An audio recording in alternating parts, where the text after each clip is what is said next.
Hello, toy collectors. So today I'm going to do an unpackaging of 9 of these Thunderbirds pod vehicles. Before we go into that, though, I want to talk about Thunderbirds. It's a TV show from the mid-1960s, I believe 1965. It ran for 2 seasons and had 32 different episodes. And it was produced by a couple, Jerry Anderson and his wife, Sylvia Anderson. And they produced a bunch of different shows prior to this based on puppets, where puppets would be the main characters. And so they had all these elaborate sets and elaborate models that were made for these episodes, and very often they blew up and stuff like that. I really like the show because it influenced modern movies. Long before Star Wars made their Millennium Falcon and Death Star models out of plastic model kits, these guys were doing it back in the 1960s. So it's quite influential. The show also, Thunderbirds, was inspired by a real life event. In October 1963, in Bremen, Germany, a bunch of miners got stuck in a mine, and they eventually had to import a boring machine to save those guys. So that inspired Jerry Anderson to create this new TV show called Thunderbirds, where they'd have an international rescue team save people from all sorts of problems. So what we're looking at here is a toy set from a company called Revoltech. And I just want to show this to give a sense of scale. This toy set is 1/350 scale. So, it's a pretty small vehicle. This is actually a big vehicle, but this is a giant transporter vehicle. And this pod would sit on the ground, and then the vehicle would go down on it, pick it up, and fly off somewhere, and then deliver these guys somewhere else. So that's why I brought it out, because here are more larger scale versions of those miniature things you just saw. So these sets here, Konami, this set came out in 2004. And usually what happens is they're blind box, so you don't know. These are all open, so I knew what I was getting when I ordered them.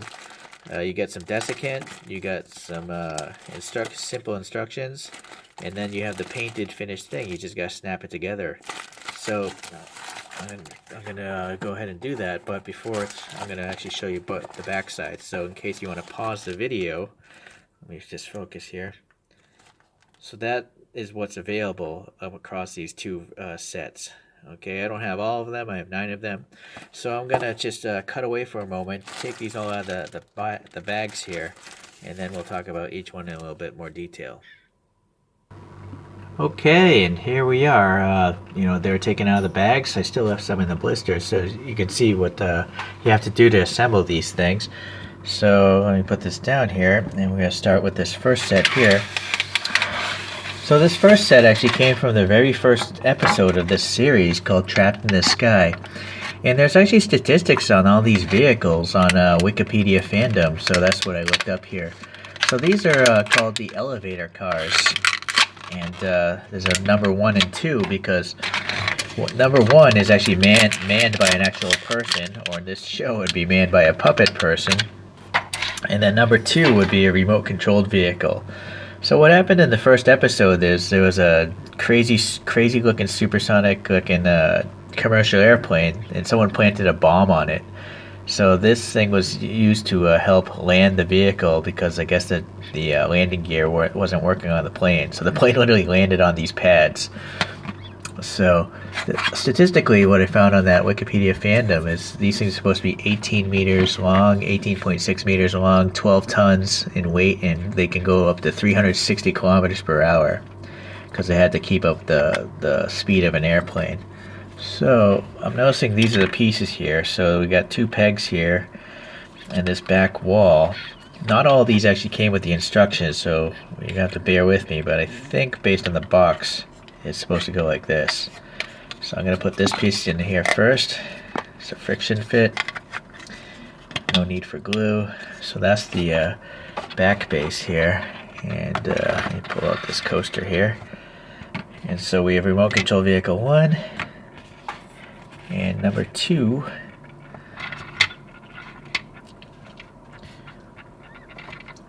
So that wall's a little messed up, right? Yeah, maybe this coaster thing's not a good idea. We just want to see what's going on here, right? So you'll see number 1 has a cockpit on it, because one of the puppets is actually supposed to be sitting inside there and driving this vehicle. So it says Master Elevator Car, and then this is the remote controlled version, so there's no cockpit. right? So that makes sense. So look at the design. All these vehicles you're going to find to be really interesting. The TV show is supposed to be set in the future. It's supposed to be set in the year 2065 to 2067. So now, none of these aren't all to the same scale, it seems, either, because looking up the fandom dimensions, it seems obviously that these are not to the same scale. Maybe well, some of them are not to scale. But I find this interesting, these balloon tires. And in the episode, one of these explodes and stuff like that. The tire loses its air. So, okay. Well, pretty cool. A lot of detail. I didn't mention earlier, these things only cost like $3 back in 2004 or 2005 when these model kits came out. They're not model kits, gashapons. So you're getting you're getting all this for like $3. That's quite amazing. So I'm always kind of complaining in my 1/64 scale diecast about the value and stuff, is because when I look at this, and this thing was $3, all right? Okay, so that's the first one. The second one is called Firefly. That's the name of the vehicle here, this big vehicle. And what this is, it's a bulldozer / firefighting vehicle. So, interesting. This bulldozer thing actually moves. I didn't expect that. So that's really neat. So one thing that makes this bulldozer of the future a little cooler is this is a transparent window, and a rocket launcher, an explosive launcher, comes out here, so it can send explosives to like snuff out a fire. Okay, so what I found out statistically, this is supposed to be 15 meters long. It has an 800 horsepower engine. It weighs 56 tons, and this bulldozer is 8 meters wide, so that's a big bulldozer. Okay, so let's get the background here again. So we got this wall, the peg. Where's the sidewall? I don't see a sidewall on this one. So I don't know if it didn't come with it or what, but this thing doesn't want to peg in either.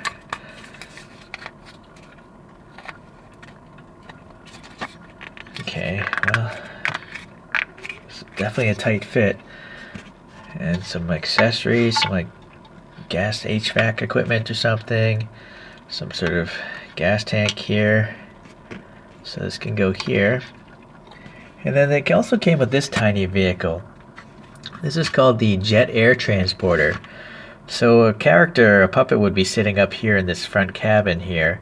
And then it's a hovercraft. And actually they painted the details, so that's pretty cool. So you can see two wheels and the grill there. So these motors are suspending above the ground, but also the air from the motors catches people. Like someone would fall, and the air, it would cushion their fall, so they'd be like, the puppet would be floating around above this vehicle. So it's a tiny model of a tiny vehicle from the International Rescue Team. So I guess that belongs there.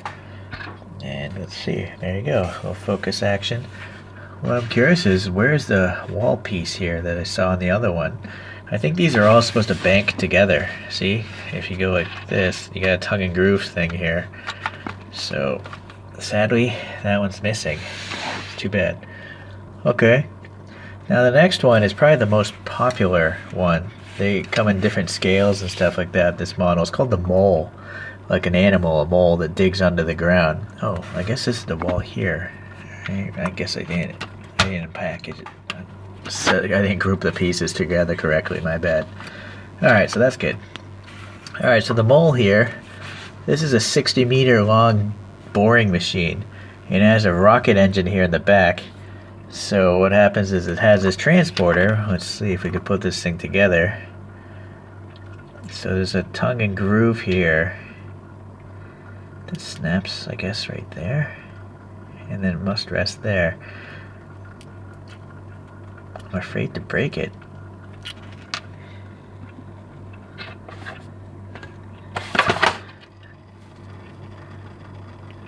So you see this T and this thing here.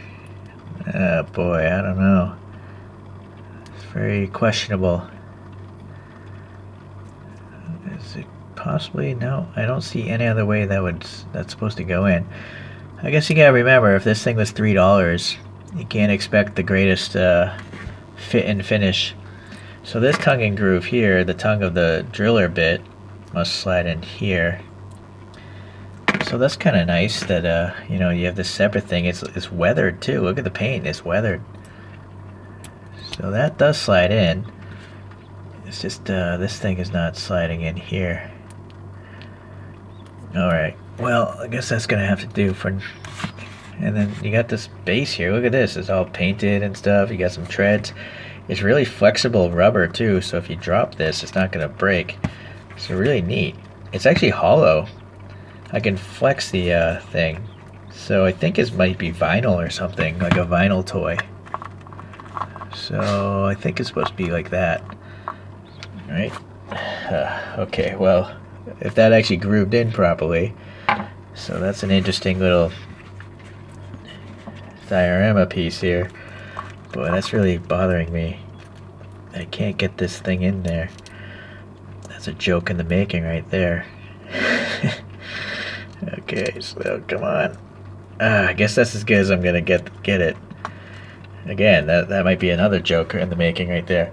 Okay, so that was cool, but obviously it doesn't fit in with this background scene. It's just its own little scene as it is, but that's really neat, I think. It's a really funky vehicle. Okay, so did I talk about all this? Yeah, it says 60 meters long. It's 12 tons. It's supposed to be nuclear powered, the mole part. This is a 1,000 horsepower rocket. And then this trolley here is supposed to be 18 tons and 38 feet long. Not meters long, feet. And it's supposed to have a 1,000 horsepower turbine engine. Alright, so I guess we'll move on here. So this next one is called Domo, which is an acronym for Demolition and Object Moving Operator. So what happened in when this was in an episode, it has these suction cups here, and in the episode it was used to hold up a wall that was about to fall down and trap someone or kill someone. So let's see. Okay, so that's not the greatest. Well, it's a really tight fit. I guess you can get it in. This vehicle isn't really rigid plastic. You see how I'm moving the exhaust pipes? It's like a flexible, dense rubber. So it's kind of good because you know if you drop it, it's not going to snap off. It should be relatively durable. And then again, look at the weathering. There's like a black wash on it. So it looks very similar to the vehicle in the actual TV show. In the TV show, they weathered all their vehicles and they look pretty realistic. You'll also notice the cockpit is transparent. So I think this whole thing might be molded in this clear plastic, and then they painted everything except for that window. Look at the little red dots here on the wheels here in the tread. Pretty neat. Yeah, that's really neat. You got these little tread grooves here in this, and we have these fire pieces. And this wall, this must be the wall that was trying to save, and that pegs in here. Okay, so that's good. And then I guess that's what's supposed to be doing in the show. I'm not sure where these are supposed to go exactly. They don't have any peg grooves, so I guess they could just be anywhere. So what I'm assuming is, I can't recall every episode, but I'm guessing this was a house on fire, and the wall was about to collapse, and the Domo vehicle here kept this wall from falling down and hurting someone. So again, this is its own freestanding diorama, it seems. But I think it looks pretty cool. Very cool indeed. Alright, so let me move that off to the side here. Okay, so this next one here is a 2-vehicle set, and it contains this thing, which is called the Excavator. This thing is supposed to be 68 feet long and weighs 28 tons, and has an 800 horsepower turbine engine, and it's used to crush rocks and drill stuff. So you'll notice here it says International Rescue on the side. That's the name of the rescue organization. And then this one seems a little more rigid than the last one. Okay, so what happens is this, obviously it's a spinning rock crusher. Oh, well, that actually spins. So that's really cool. That's a nice touch. Doesn't move though. Okay. Let me set up this background here, same as the other one. Oh, I should have put this piece in first.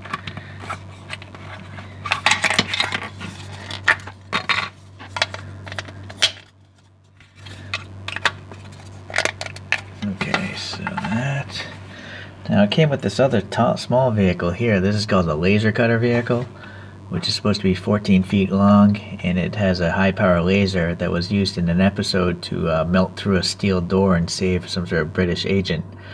You'll notice there it says International Rescue there as well. Hopefully that shows up on the camera. Maybe not. Well, right there. So yeah, that's pretty impressive detail for something so small. Alright, and the painting, not bad. I mean, for $3, this is a great set. But you'll see here it's this clear plastic, and then they painted the rest of it over it. Alright. This set came with like a weird, small looking gas tank thing. I don't know if that, I don't think it goes on the vehicle, and there was another gas tank thing. Just like a background piece here. Alright, so that again slides into the other ones. Okay, so we'll maybe look at all those later on. Alright, so this next one, unfortunately, it was broken. This is a radio transmitter truck, but one of the caterpillar legs here snapped off, so I'm gonna have to glue that back on, but it's supposed to be right here, right? So we'll just have to pretend that didn't happen for now. It comes with this radar piece here that must go, oh look, it tilts up and down, so that's nice. And since it pegs into this here, right, so you can tilt it up and you can spin it around because it's like this flexible rubber kind of material. Alright, so let me see here, the back. Oh, now this is a different piece going on here.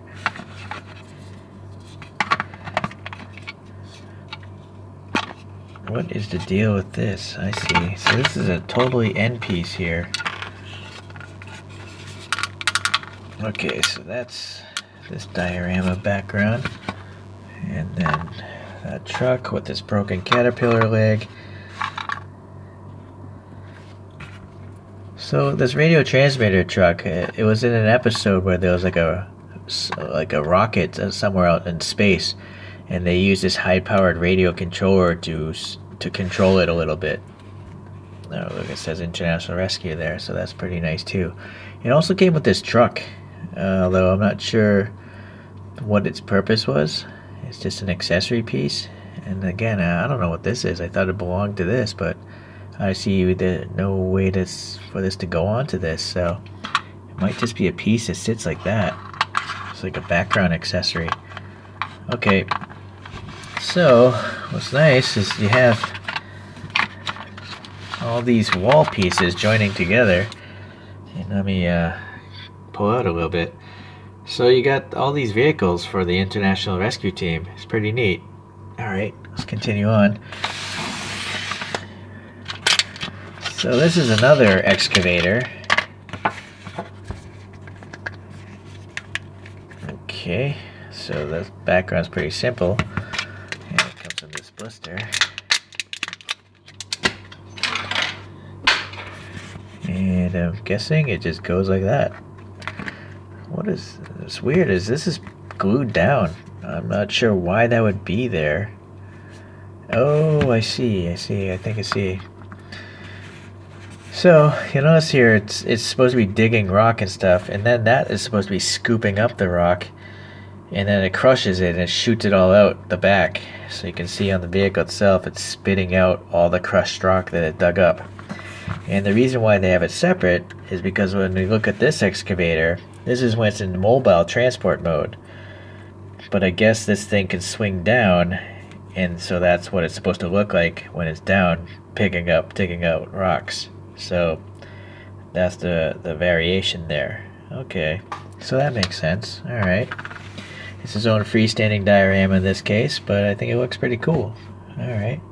Really high detail going on here. Really neat. Okay, 2 more to go. So this is a Firefly bulldozer as well. but it just comes with a different scene. And what is this thing? It's like an explosion. There's a peg here. So that goes there. Now, let's compare it to the other bulldozer. So the first bulldozer we saw is like supposed to be newer, I guess, or it's not in a fiery location. Whereas this one is clearly in like it's all dusty and sooty and stuff like that, covered in charcoal dust. Alright, so you can see the painted red details there. Yeah, I guess that's supposed to just go like that. It's bulldozing some stuff away, clearing out a path for something.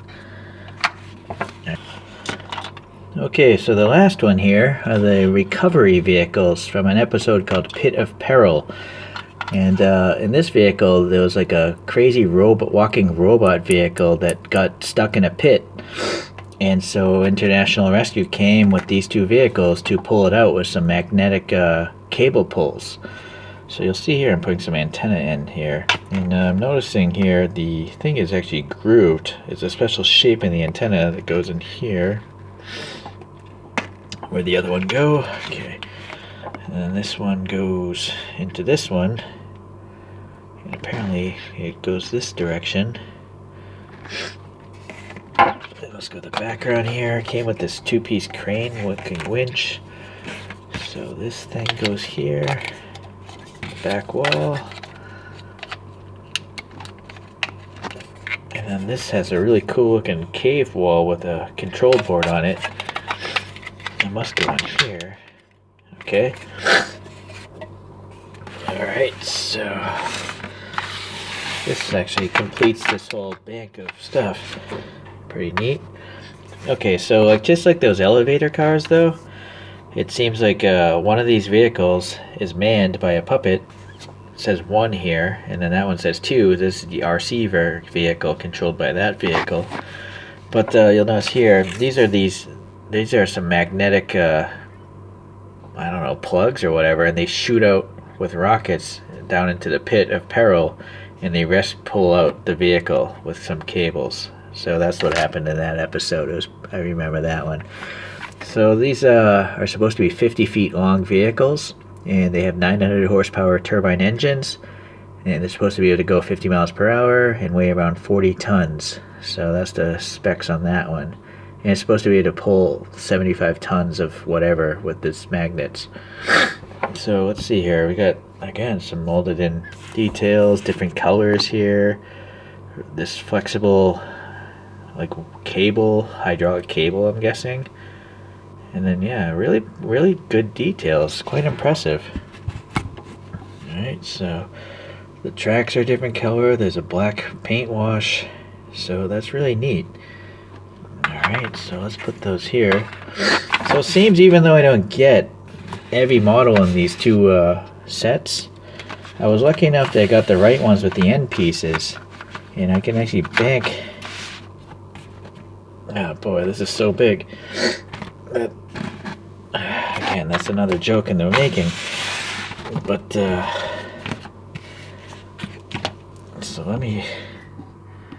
so I have like a complete like cave bay of these vehicles here.